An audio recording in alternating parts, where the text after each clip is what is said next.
उस प्रकार करुणा से व्याप्त और आंसुओं से पूर्ण तथा व्याकुल नेत्रों वाले शोकयुक्त उस अर्जुन के प्रति भगवान कृष्ण ने यह वचन कहा, हे अर्जुन, तुझे इस असमय में यह मोह किस हेतु से प्राप्त हुआ? क्योंकि न तो यह श्रेष्ठ पुरुषों द्वारा आचरित है, न स्वर्ग को देने वाला है और न कीर्ति को करने वाला ही है। इसलिए हे अर्जुन, नपुंसकता को मत प्राप्त हो, तुझ में यह उचित नहीं जान पड़ती। हे परंतप, हृदय की तुच्छ दुर्बलता को त्याग कर युद्ध के लिए खड़ा हो जा। अर्जुन बोले, हे मधुसूदन, मैं रणभूमि में किस प्रकार बाणों से भीष्म पितामह और द्रोणाचार्य के विरुद्ध लड़ूंगा? क्योंकि हे अरिसूदन, वे दोनों ही पूजनीय हैं।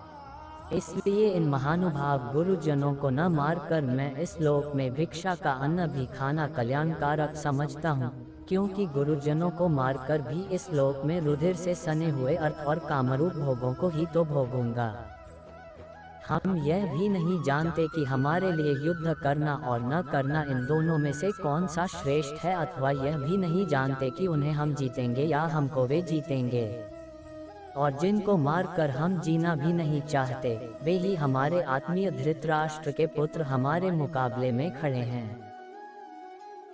इसलिए कायरतारूप दोष से उपहत हुए स्वभाव वाला तथा धर्म के विषय में मोहित चित हुआ मैं आपसे पूछता हूँ कि जो साधन निश्चित कल्याणकारक हो वह मेरे लिए कहिए, क्योंकि मैं आपका शिष्य हूँ, इसलिए आपके शरण हुए मुझको शिक्षा दीजिए।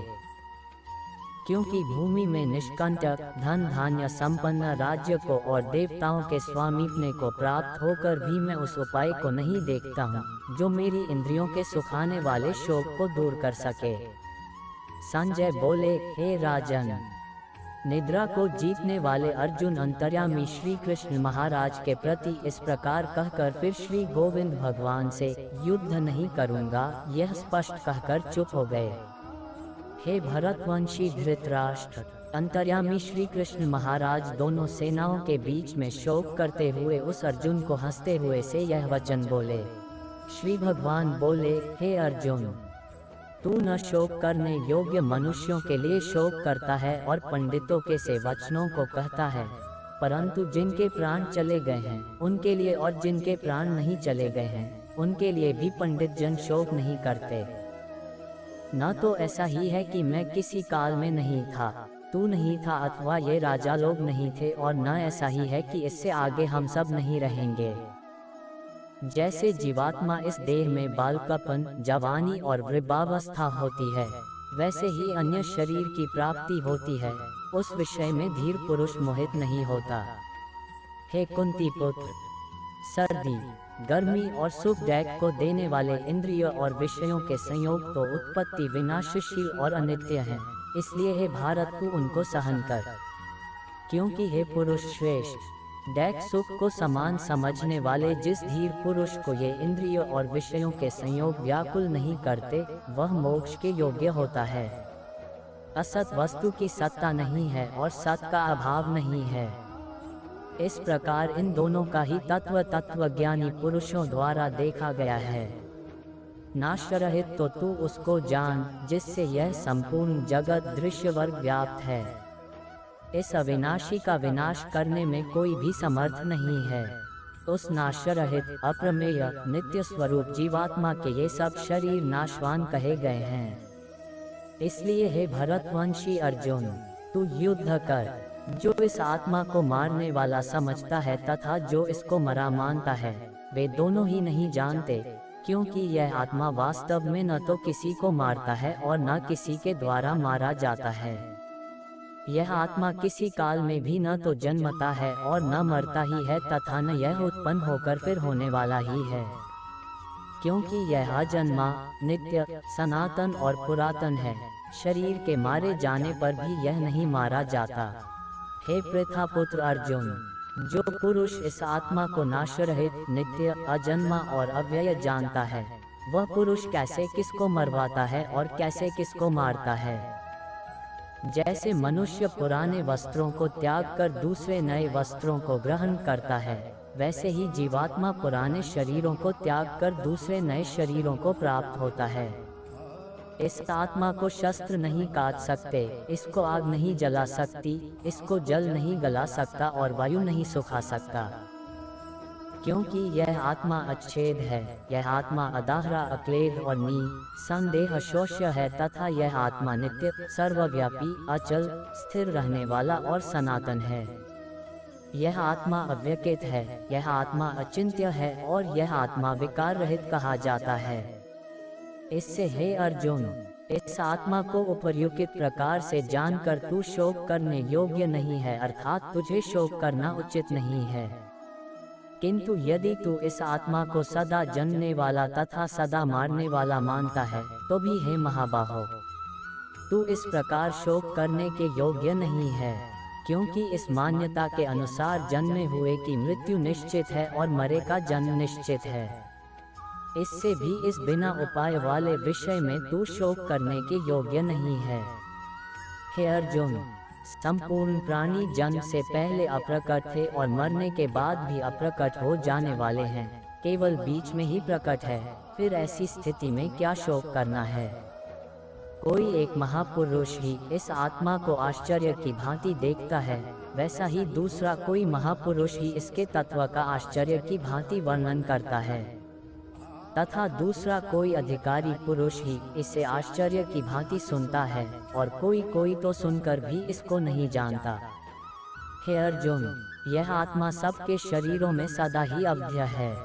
इस कारण संपूर्ण प्राणियों के लिए तू शोक करने के योग्य नहीं है, तथा अपने धर्म को देखकर भी तू शोक करने के योग्य नहीं है, अर्थात तुझे भय नहीं करना चाहिए, क्योंकि क्षत्रिय के लिए धर्मयुक्त युद्ध से बढ़कर दूसरा कोई कल्याणकारी कर्तव्य नहीं है। हे पार्थ, अपने आप प्राप्त हुए और खुले हुए स्वर्ग के द्वार रूप इस प्रकार के युद्ध को भाग्यवान क्षत्रिय लोग ही पाते हैं। किंतु यदि तू इस धर्मयुक्त युद्ध को नहीं करेगा तो स्वधर्म और कीर्ति को खोकर पाप को प्राप्त होगा, तथा सब लोग तेरी बहुत काल तक रहने वाली अपकीर्ति का भी कथन करेंगे, और मानवीय पुरुष के लिए अपकीर्ति मरण से भी बढ़कर है। और जिनकी दृष्टि में तू पहले बहुत सम्मानित होकर अब लघुता को प्राप्त होगा, वे महारथी लोग तुझे भय के कारण युद्ध से हटा हुआ मानेंगे। तेरे वैरी लोग तेरे सामर्थ्य की निंदा करते हुए तुझे बहुत से न कहने योग्य वचन भी कहेंगे, उससे अधिक दैख और क्या होगा। या तो तू युद्ध में मारा जाकर स्वर्ग को प्राप्त होगा, अथवा संग्राम में जीतकर पृथ्वी का राज्य भोगेगा। इस कारण हे अर्जुन, तू युद्ध के लिए निश्चित करके खड़ा हो जा। जय पराजय, लाभ हानि और सुख दुखों को समान समझकर उसके बाद युद्ध के लिए तैयार हो जा। इस प्रकार युद्ध करने से तू पाप को नहीं प्राप्त होगा। हे पार्थ, यह बुद्धि भी तेरे लिए ज्ञान योग के विषय में कही गई, और अब तू इसको कर्म योग के विषय में सुन। जिस बुद्धि से युक्त हुआ तू कर्मों के बंधन को भली भांति त्याग देगा, अर्थात सर्वथा नष्ट कर डालेगा। इस कर्मयोग में आरंभ का अर्थात बीज का नाश नहीं है, और उल्टा फल रूप दोष भी नहीं है, बल्कि इस कर्मयोग रूप धर्म का थोड़ा सा भी साधन जन्म मृत्यु रूप महान भय से रक्षा कर लेता है। हे अर्जुन, इस कर्मयोग में निश्चयात्मिका बुद्धि एक ही होती है, किंतु अस्थिर विचार वाले विवेकहीन सकौं मनुष्यों की बुद्धियां निश्चय ही बहुत भेदों वाली और अनंत होती हैं।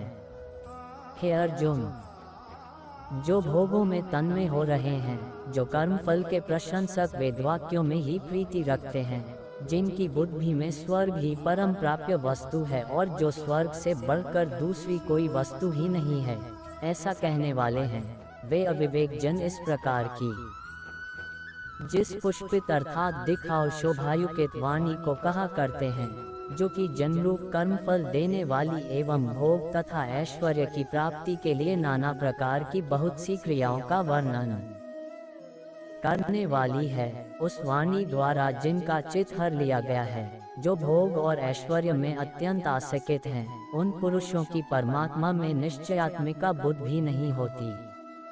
हे अर्जुन, वेद उपर्युक्त प्रकार से तीनों गुणों के कार्य रूप समस्त भोगों एवं उनके साधनों का प्रतिपादन करने वाले हैं, इसलिए तू उन भोगों एवं उनके साधनों में आसक्तिहीन, हर्ष शोक आदि दबंधों से रहित, नित्य वस्तु परमात्मा में स्थित, योगक्षेम को न चाहने वाला और स्वाधीन अंतःकरण वाला हो।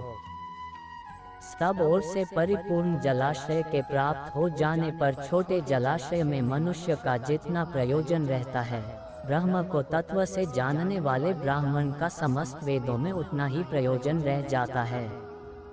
तेरा कर्म करने में ही अधिकार है, उसके फलों में कभी नहीं।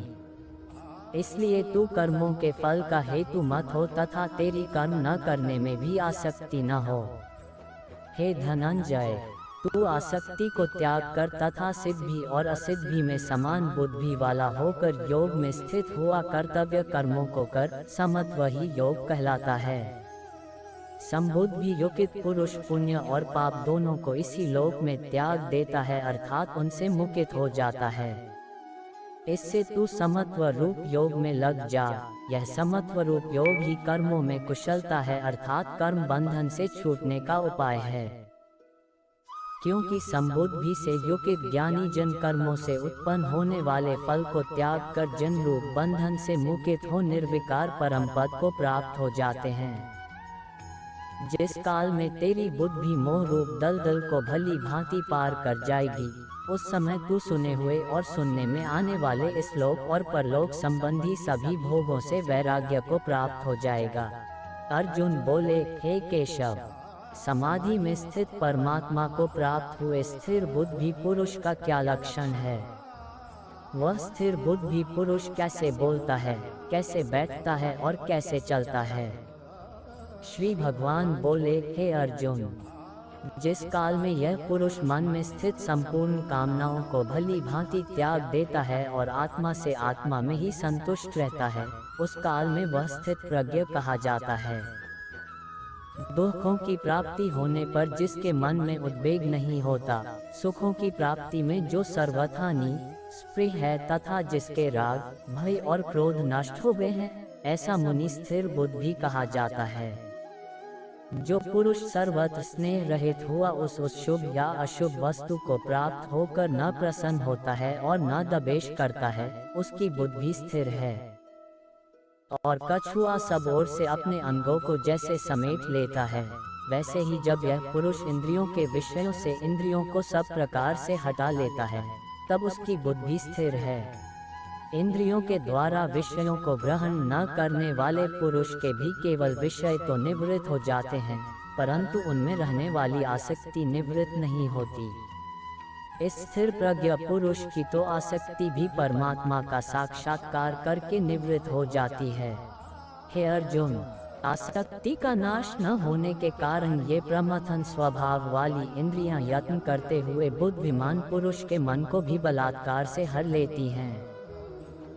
इसलिए साधक को चाहिए कि वह उन संपूर्ण इंद्रियों को वश में करके समाहित चित हुआ मेरे परायण होकर ध्यान में बैठे, क्योंकि जिस पुरुष की इंद्रियां वश में होती हैं, उसी की बुद्धि स्थिर हो जाती है।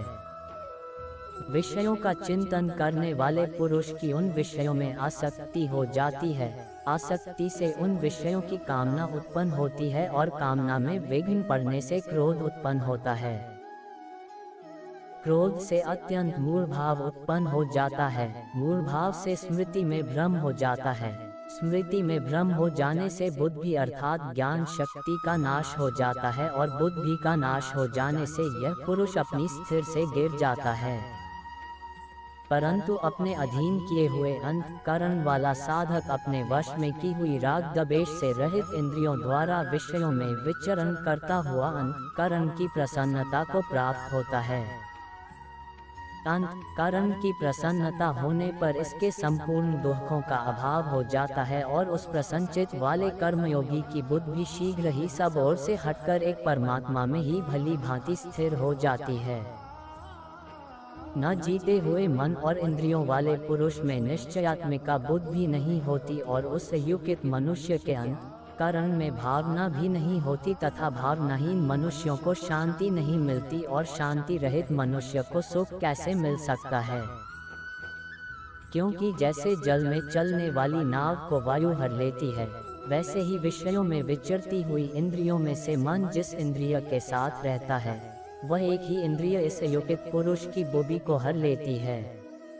इसलिए हे महाबाहो, जिस पुरुष की इंद्रियों के विषयों से सब प्रकार निग्रह की हुई हैं, उसी की बुद्धि स्थिर है।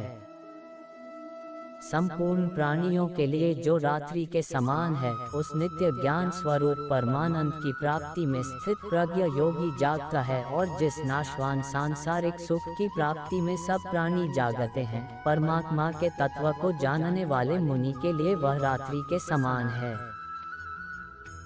जैसे नाना नदियों के जल सब ओर से परिपूर्ण अचल प्रतिष्ठा वाले समुद्र में उसको विचलित न करते हुए ही समा जाते हैं, वैसे ही सब भोग जिस स्थित प्रज्ञ पुरुष में किसी प्रकार का विकार उत्पन्न किए बिना ही समा जाते हैं, वही पुरुष परम शांति को प्राप्त होता है, भोगों को चाहने वाला नहीं।